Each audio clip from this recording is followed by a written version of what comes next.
Welcome to the channel. Here, we honor the legendary figures we've lost, but whose legacies continue to inspire us every day. Don't forget to subscribe, hit the like button, and turn on the bell so you never miss a tribute. Stick around till the end, we promise there's always something meaningful waiting for you. John Capodice, December 25, 1941 to December 30, 2024, was a versatile and well-respected American character actor whose career spanned over 4 decades. Born in Chicago, Illinois, Capodice's journey into acting was both deliberate and grounded in a passion for the craft. His long and varied career saw him make lasting impressions in television, film, theater, and even voice work, with his performances remaining beloved by fans and colleagues alike. With a career that saw him transition from television guest spots to memorable film roles, Capodice became a staple in American entertainment.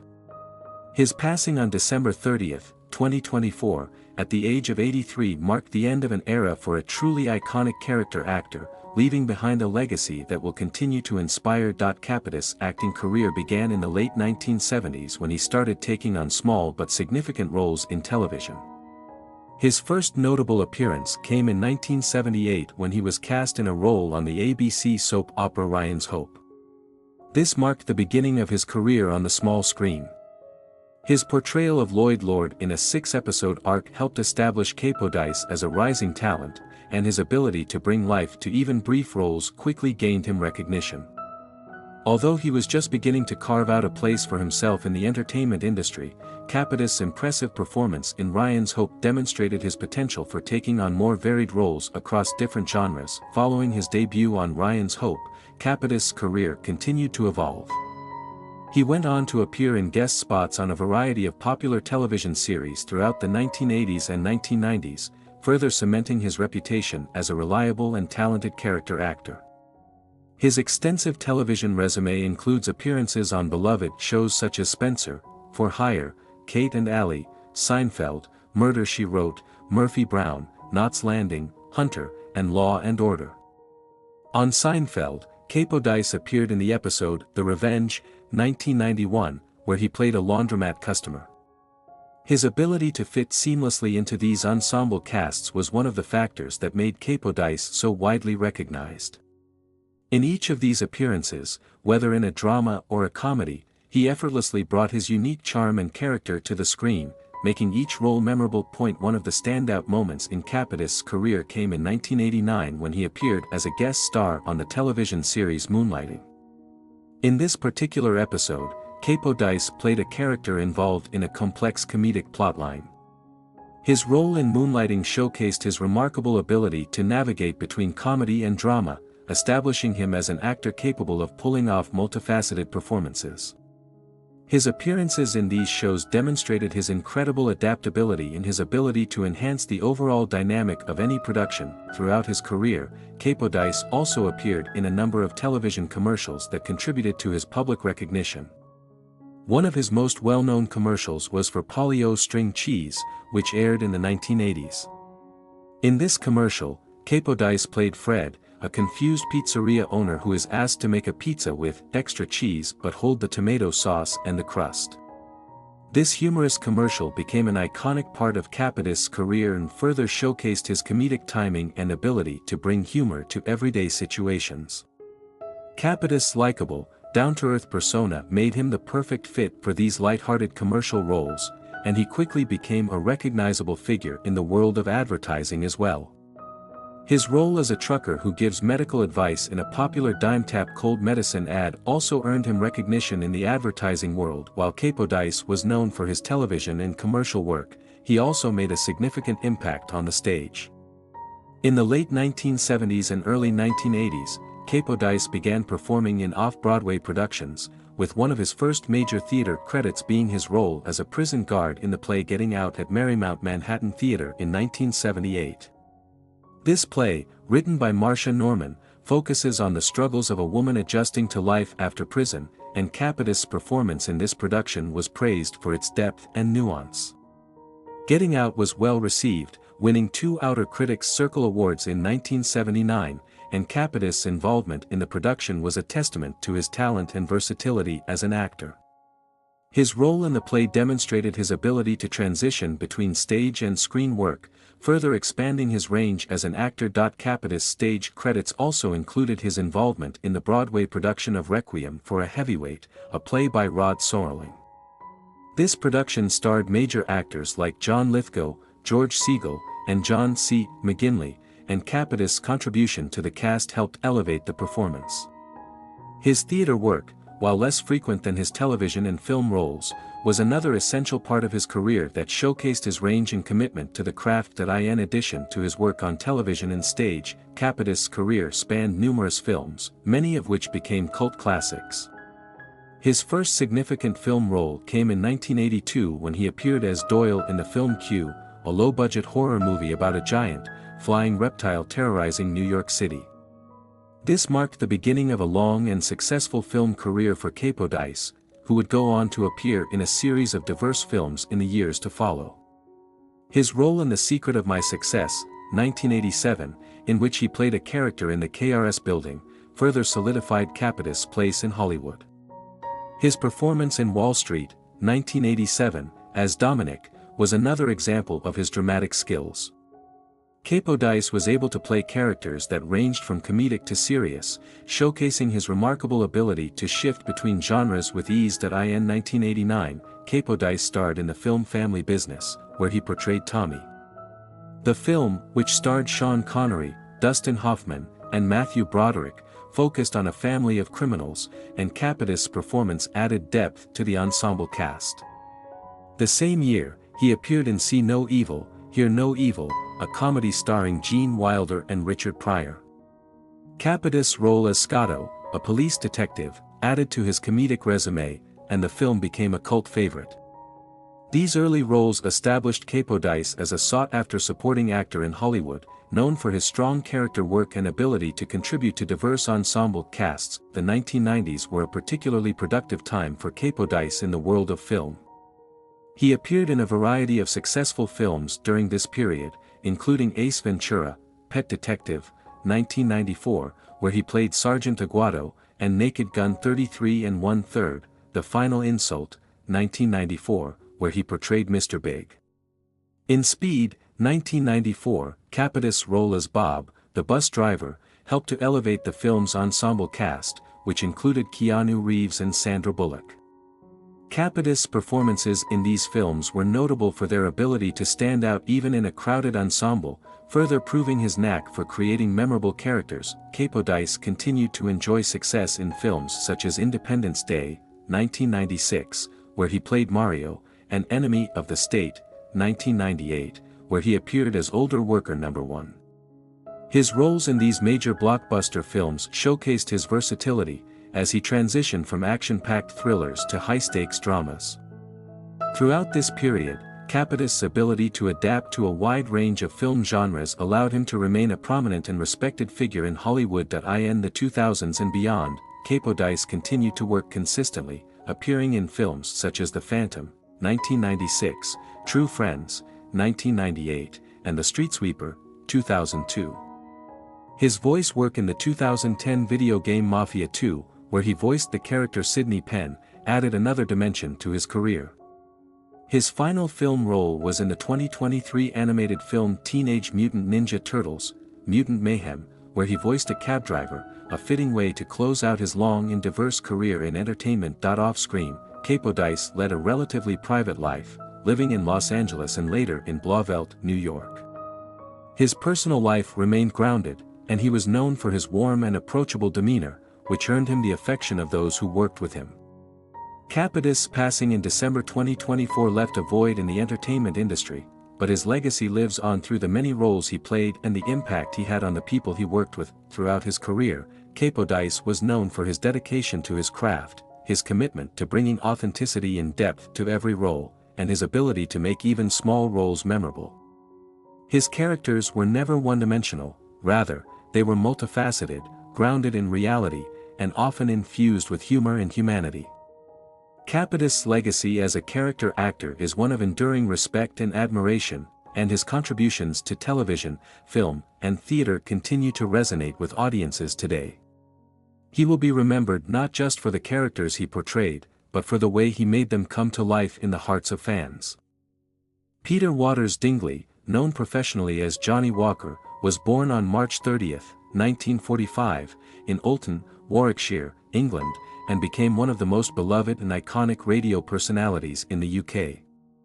His career began in 1966 when he joined the popular pirate radio station Swinging Radio England, before moving on to Radio Caroline. In 1969, he became one of the hosts at BBC Radio 1, where his name became synonymous with British radio culture. From 1998 onwards, Johnny Walker became a staple of BBC Radio 2, where he continued to make his mark, hosting programs like Sounds of the 70s and the Radio 2 Rock Show. His career was full of twists and turns, but his unwavering love for music and his audience kept him relevant for decades. Johnny Walker was born into a family with a rich history in local industry. His father, who worked in electroplating equipment for car parts at W. Canning and Company in Birmingham, and his mother, Mary Dingley, a conservative councillor in Solihull from 1979 to 1991, both played significant roles in the community.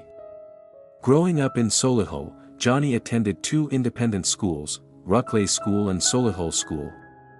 Although his academic record wasn't stellar, failing his O-level exams, he developed a deep interest in music during his school years.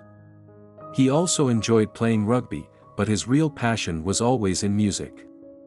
After his academic struggles, Johnny briefly pursued a career as a garage manager's apprentice, later studying for a City and Guilds qualification in motor mechanics at Gloucester Technical College.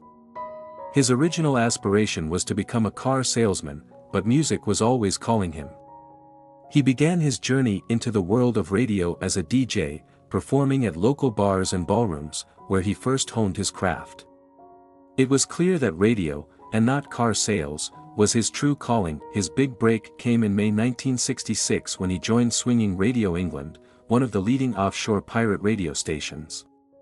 The pirate stations were considered illegal by the British government, but they became hugely popular, offering a new platform for music that mainstream BBC stations did not provide at the time.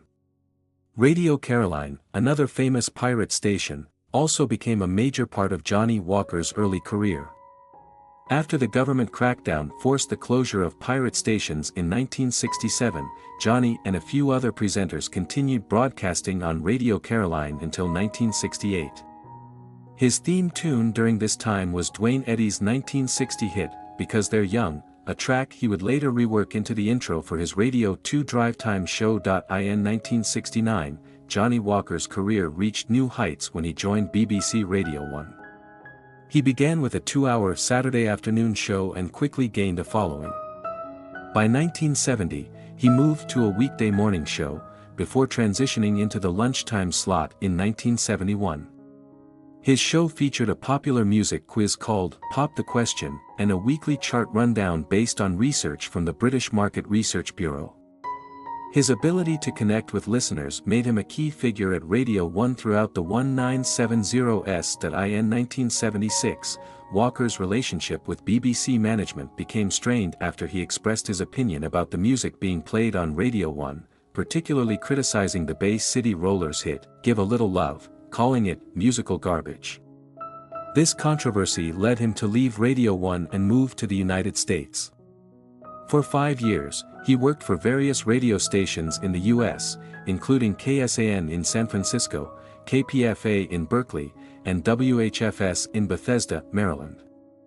He also recorded shows for Radio Luxembourg before a mishap in the studio, taping a record at the wrong speed while partying, caused him to take a step back. By the early 1980s, Walker returned to the UK and began working in local radio. He presented an evening show on Radio West and later worked at Wiltshire Radio, where he was part of the team that formed GWR after the merger of the two stations. In 1987, Walker rejoined BBC Radio 1, this time presenting the stereo sequence, which later became known as the Saturday sequence. The show was popular, and he continued to build a loyal following. His career took another turn in 1988 when he joined BBC GLR, the BBC's new local radio station in London. He presented a weekday slot, and after a few months, he moved to the 10 a.m. to 1 p.m. slot, where his witty and engaging style helped him stand out among other presenters. In 1990, he became a host at BBC Radio 5, presenting This Family Business and later the AM Alternative. Despite his popularity, his career at BBC GLR was short-lived after a comment he made regarding the resignation of Prime Minister Margaret Thatcher led to his dismissal from the station. Walker continued his career at BBC Radio 5, but in 1991, he returned to Radio 1 and resumed hosting the Saturday Sequence, which was eventually renamed The Saturday Show. His time at Radio 1 continued until 1995, after which he briefly worked at London's talk radio station LBC and Classic Gold stations around the UK. In 1998, Johnny Walker made the move to BBC Radio 2, where his career would truly flourish. He began by hosting a Saturday afternoon show, but his major breakthrough came when he took over from John Dunn and presented a show from 5 p.m. to 7 p.m. Monday through Thursday. Walker became an integral part of Radio 2, and his show was one of the station's most popular during the late 1990s and 2000s. In 1999, Johnny Walker's career was momentarily derailed by a tabloid scandal, but he returned to the airwaves soon after, hosting his drive time show on Radio 2. During the 2000s, he continued to bring music, interviews, and stories to his listeners, earning a reputation for his professionalism and his deep love of music. In 2006, he retired from hosting drive time on Radio 2 and moved to Sunday afternoons, where he hosted Sounds of the 70s. Walker's commitment to his audience remained unwavering throughout his career, even as he faced personal health challenges. In 2003, he revealed that he had been diagnosed with cancer and took time off from broadcasting to focus on his recovery. He returned to the airwaves in 2004, resuming his show and continuing his work for BBC Radio 2. In 2006, he also began to host documentary programs and interviews with musicians. In 2009, Johnny Walker began hosting Pirate BBC Essex, a special program celebrating the history of pirate radio. The show highlighted the impact that pirate stations like Radio Caroline had on British radio, and Walker's deep connection to that era added an extra layer of authenticity to the broadcasts. He continued to host Sounds of the 70s and The Rock Show until 2024, when his health began to decline. On October 6, 2024, Johnny Walker announced his retirement from broadcasting after 58 years of work due to his worsening health. His final show aired on October 27, 2024, with emotional tributes from artists like Rod Stewart, who thanked Walker for playing his music on the radio over the years. Walker's last broadcast included his final song, Amazing Grace, by Judy Collins, and marked the end of an era in British radio. He was replaced by Bob Harris on Sounds of the 70s, while Sean Keaveney took over The Rock Show. Walker's personal life was just as eventful as his professional career. He married Frances Cum in 1971, and the couple had 2 children, a daughter named Beth and a son named Sam. After his divorce, he married Tiggy Gatfield in 2002. Tiggy was a key part of his life, and together, they became patrons of Carers UK, a charity supporting people who care for others with serious health conditions. Tiggy published a book in 2015 detailing her own battle with breast cancer, with all proceeds going to the charity. In 2024, Walker was diagnosed with idiopathic pulmonary fibrosis, a condition that led to inflammation in his lungs. He continued broadcasting from his home in Dorset, where his wife, Tiggy, cared for him full-time. Despite his illness, he remained upbeat and continued to work until his health declined significantly. On December 31, 2024, Johnny Walker passed away at the age of 79. His death was announced by the BBC, and tributes poured in from fans, artists, and colleagues. Helen Thomas, head of BBC Radio 2, expressed the heartbreak felt by the entire station, while BBC Director General Tim Davie praised Walker for being a pioneer of pop radio and a champion of great music. Walker's widow, Tiggy, expressed her pride in her husband's strength and humor until the end, noting that he would be celebrating New Year's Eve with a stash of great musicians in heaven. Johnny Walker leaves behind a legacy as one of the most influential and beloved broadcasters in British history, a true pioneer in the world of radio. His dedication to music, his listeners, and his passion for storytelling made him a household name, and his impact on the radio industry will be felt for generations to come. Linda Lavin, whose illustrious career spanned across television, theater, and film, is remembered as a versatile and talented actress and singer who made a lasting impact on American entertainment. Born on October 15, 1937, in Portland, Maine, Lavin's early life hinted at her future in the arts. As the daughter of David Joseph Lavin, a businessman, and Lucille Dorothy, née Potter, an opera singer, Lavin was immersed in a world of music and performance from a very young age. Her Jewish heritage also played a significant role in her upbringing, as both sides of her family had emigrated from Russia.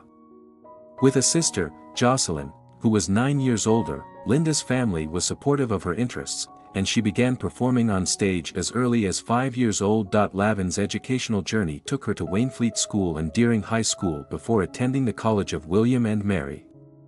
At William and Mary, she honed her acting skills, performing in many productions under the guidance of Professor Howard Scammon. She received her Actors Equity Association card during her time at William and Mary, solidifying her path toward a professional acting career. In the late 1950s, Lavin joined the Compass Players, an improvisational theater troupe, which helped develop her acting and comedic skills. She furthered her training at the HB Studio in New York City, studying under legendary teachers like Uta Hagen. Her career took off in the early 1960s when she appeared in Broadway productions such as A Family Affair, 1962, and The Riot Act, 1963. It was her work in the off-Broadway scene, though, that really began to make her name known.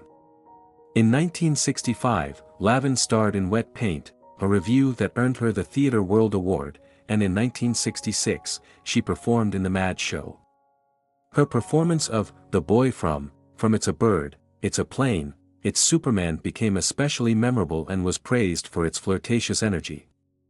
Lavin continued to perform in Broadway and off-Broadway productions, including The Last of the Red Hot Lovers in 1970, where her performance earned her her first Tony nomination. Lavin's career truly skyrocketed when she starred in the CBS sitcom Alice, 1976 to 1985, based on the 1974 film Alice Doesn't Live Here Anymore. The show was a huge hit, with Lavin portraying Alice Hyatt, a waitress at a diner. The role was groundbreaking in that it centered around a female protagonist with depth and complexity. Lavin's portrayal of Alice earned her 2 Golden Globe Awards and a Primetime Emmy nomination for Outstanding Lead Actress in a Comedy Series. She also showcased her singing ability by performing the theme song, There's a New Girl in Town, which became iconic. Her dual role as Debbie Walden, a former landlady, further showcased her range as an actress, and she continued to receive accolades for her work on Alice. During the course of Alice, Lavin expanded her career by making numerous guest appearances on television, including hosting a holiday special, Linda in Wonderland, 1980. After Alice ended in 1985, she continued to work in television, starring in the short-lived sitcom Room for Two, 1992 to 1993, where she played a mother moving in with her daughter, played by Patricia Heaton. Lavin's other television appearances included roles on The Muppet Show, 1979, Law and Order, Criminal Intent, Touched by an Angel, 1999, and The Sopranos, 2002. She also appeared in numerous television films, including Damn Yankees, 1967, and The Morning After, 1974, showcasing her ability to move seamlessly between genres. Her film career was equally varied, with standout roles in The Muppets Take Manhattan, 1984, The Backup Plan, 2010, and Being the Ricardos, 2021, the latter where she played a minor role but was part of the star-studded ensemble cast. Lavin also voiced the character of the Mother Vulture in the animated series Courage the Cowardly Dog for the episode, Watch the Birdies, demonstrating her versatility across mediums. Even as she became a beloved television star, Lavin never stopped pursuing theater. In 1987, she returned to Broadway in the Neil Simon play Broadway Bound, a role that earned her a Tony Award for Best Actress in a Play. She received widespread critical acclaim for her portrayal of Kate, a mother who is both loving and overbearing. The performance is considered one of the most memorable in contemporary Broadway history. Lavin's success continued in the theater with performances in Gypsy, 1990, The Sisters Rosenzweig, 1993, The Tale of the Allergist's Wife, 2000–2001, and The Lions, 2011, where her role as Rita, the cynical matriarch, was praised for her comic timing and depth. Lavin's performances earned her several more Tony nominations and Drama Desk Awards, solidifying her place as one of Broadway's most accomplished actresses. Her dedication to theater extended beyond acting. She also directed and produced several plays, including A Matter of Life and Death, 1981, which was based on the work of Nurse Joy Euphema. She also directed the telefilm Flower Babies, 1990. Lavin's involvement in theater remained strong throughout her career, and she continued to perform in both Broadway and off-Broadway productions into the 2010s. In 2014, she appeared in the play Too Much Sun, which earned her praise for her precise understanding of the material. Throughout her career, Lavin was also active in the cabaret scene, performing in venues like the Empire Plush Room in San Francisco and Birdland in New York. She developed a reputation for her charm, humor, and vocal talent in these intimate settings, and her 2012 album Possibilities was a reflection of her musical prowess. Critics praised her for her warmth and engaging stage presence. Lavin's personal life was equally rich. She was married 3 times. Her first marriage, to actor Ron Liebman, ended in divorce in 1981. She then married actor Kip Niven, whom she met on the set of Alice. Their marriage ended in 1992. In 2005, she married Steve Bakunas, a Wilmington, North Carolina, businessman. Lavin was very involved in her community, where she and her husband worked on projects to rehabilitate impoverished neighborhoods, including the creation of a community theater. She also founded the Linda Lavin Arts Foundation, which supported arts education and self-esteem building programs for at-risk teenage girls. Lavin's legacy as a performer is immense. She was a 5-time Tony Award nominee, winning once for Broadway Bound. She received 3 Drama Desk Awards, 2 Golden Globe Awards, 2 Obie Awards, and numerous other honors throughout her career. In 2010, she was inducted into the American Theater Hall of Fame, cementing her status as one of the great American actresses. Sadly, Linda Lavin passed away on December 29, 2024, at the age of 87, leaving behind a legacy that touched generations of fans and fellow performers. Her death came after a period of high-profile work, including a starring role in the Hulu series Mid-Century Modern, which was set to premiere in 2025. She had completed 10 of the 13 episodes before her passing. Her final years were marked by continued work in television, including a recurring role in Be Positive, 2020–2022, and an appearance in Santa Clarita Diet, 2019. Lavin's impact on American entertainment cannot be overstated. She was known for her charm, her distinctive voice, and her ability to portray characters with both depth and humor. Whether on Broadway, in front of the camera, or in concert, Linda Lavin was a performer who captivated audiences with her honesty, warmth, and remarkable talent. Her work will continue to inspire future generations of actors, singers, and entertainers who will look to her career as a model of professionalism, versatility, and passion for the arts. Nicolas Cage, born Nicholas Kim Coppola on January 7, 1964, in Long Beach, California, is one of Hollywood's most enigmatic and versatile actors. Over the course of his decades-long career, he has carved a unique niche for himself in the film industry, earning both critical acclaim and widespread popularity for his performances. Known for his distinctive acting style, eclectic role choices, and often larger-than-life on-screen persona, Cage's career has spanned genres ranging from drama and romance to action and surreal comedy. His journey is as much about his passion for storytelling as it is about his relentless dedication to his craft, making him a fascinating figure in modern cinema. Cage comes from a prominent family of filmmakers and artists.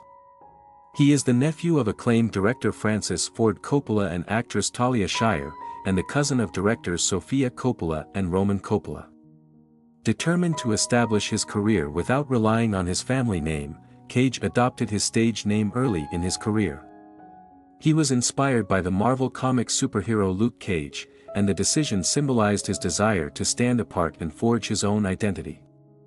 This move set the tone for the rest of his career, as Cage continually pushed boundaries and embraced roles that allowed him to explore new creative territories. Cage began acting in the early 1980s, making his film debut in Fast Times at Ridgemont High, 1982. Though his role was minor, it introduced him to the world of cinema. Shortly after, he appeared in more prominent roles, including Valley Girl, 1983, a romantic comedy that showcased his ability to bring quirky and unconventional characters to life. It wasn't long before he attracted attention for his commitment to his roles, sometimes going to extreme lengths to embody his characters. Early examples of his method acting include having 2 teeth removed without anesthesia for Birdie, 1984, and eating a live cockroach for Vampire's Kiss, 1989. These intense performances hinted at his fearless approach to acting, a trait that would come to define his career. Cage's breakthrough came in 1987 with 2 highly contrasting roles. In the romantic comedy Moonstruck, he starred opposite Cher as a passionate and unpredictable baker. The film was a critical and commercial success, earning him widespread recognition in demonstrating his ability to balance humor and intensity. In the same year, Cage starred in the Coen brothers' Raising Arizona, a quirky crime comedy that cemented his reputation as an actor willing to take risks with unconventional material. The 1990s marked the peak of Cage's career, during which he delivered some of his most iconic performances. In 1995, he won the Academy Award for Best Actor for his role in Leaving Las Vegas, in which he portrayed an alcoholic screenwriter who forms a complex relationship with a Las Vegas prostitute, played by Elizabeth Shue. The film was a critical triumph, and Cage's performance was hailed as raw, vulnerable, and deeply affecting. This achievement solidified his status as one of the industry's most talented actors. Following his Oscar win, Cage ventured into blockbuster territory, becoming one of Hollywood's most bankable stars. He starred in a string of action films that defined the era, including The Rock, 1996, Con Air, 1997, and Face/Off, 1997. In these movies, he showcased his ability to blend dramatic gravitas with over-the-top action hero antics, earning him a loyal fan base. His role as Castor Troy in Face/Off, opposite John Travolta, remains one of his most memorable performances, celebrated for its sheer audacity and intensity. Despite his success in big-budget action films, Cage never abandoned his love for character-driven stories. In 2002, he starred in Adaptation, directed by Spike Jonze and written by Charlie Kaufman. Cage played dual roles as screenwriter Charlie Kaufman and his fictional twin brother Donald, delivering a performance that earned him another Academy Award nomination. The film showcased his range and reminded audiences of his talent for navigating complex, layered characters. Cage's career has not been without its ups and downs. In the late 2000s and early 2010s, he faced financial troubles, reportedly due to extravagant spending and poor financial management. As a result, he appeared in a number of low-budget and straight-to-video films to pay off debts. While these movies were often critically panned, Cage's dedication to his roles never wavered, and his performances frequently stood out, even in otherwise mediocre projects. This period earned him a reputation as a hardworking actor willing to tackle any role, regardless of the project's scale or budget. In recent years, Cage has experienced something of a career renaissance, earning acclaim for his work in independent and genre films. His role in Mandy, 2018, a visually stunning and brutal revenge thriller, was widely praised for its raw intensity and emotional depth. Similarly, his performance in Pig, 2021, where he played a reclusive truffle hunter searching for his stolen pig, was lauded as one of the best of his career. The film demonstrated a quieter, more restrained side of Cage's acting, reminding audiences of his ability to convey profound emotion with subtlety and nuance. Cage's eclectic filmography reflects his willingness to take risks and embrace unconventional projects. Whether he's playing a treasure hunter in National Treasure, 2004, voicing Spider-Man Noir in Spider-Man, Into the Spider-Verse, 2018, or portraying an exaggerated version of himself in The Unbearable Weight of Massive Talent, 2022, Cage's work is marked by a sense of adventure and unpredictability. He has consistently defied industry norms, carving out a career that is uniquely his own. Beyond his acting, Cage has pursued other artistic endeavors, including directing and producing. His directorial debut, Sunny, 2002, starred James Franco and explored the dark underbelly of the adult entertainment industry. Although the film received mixed reviews, it highlighted Cage's interest in telling unconventional stories. Additionally, he has been involved in philanthropy and is known for his passion for comic books, exotic animals, and rare artifacts. Cage's personal life has also attracted significant media attention over the years. He has been married multiple times, including high-profile marriages to Patricia Arquette and Lisa Marie Presley. He is currently married to Riko Shibata, with whom he welcomed a daughter in 2022. Despite the challenges and controversies he has faced, Cage has remained a resilient and enduring figure in the entertainment industry. Nicolas Cage's legacy is one of boldness, creativity, and dedication. He is an actor who has never been afraid to take chances, whether in his choice of roles or his approach to performance. While his career has had its share of highs and lows, Cage's passion for storytelling and his commitment to his craft have made him a beloved and iconic figure in cinema. With each new project, he continues to surprise and captivate audiences, solidifying his status as one of the most intriguing and unpredictable actors of his generation. Thank you for watching. We hope this tribute helped keep the memory of these legends alive. Don't forget to like, subscribe, and hit the bell for more stories. Until next time, take care and keep their legacies in your heart.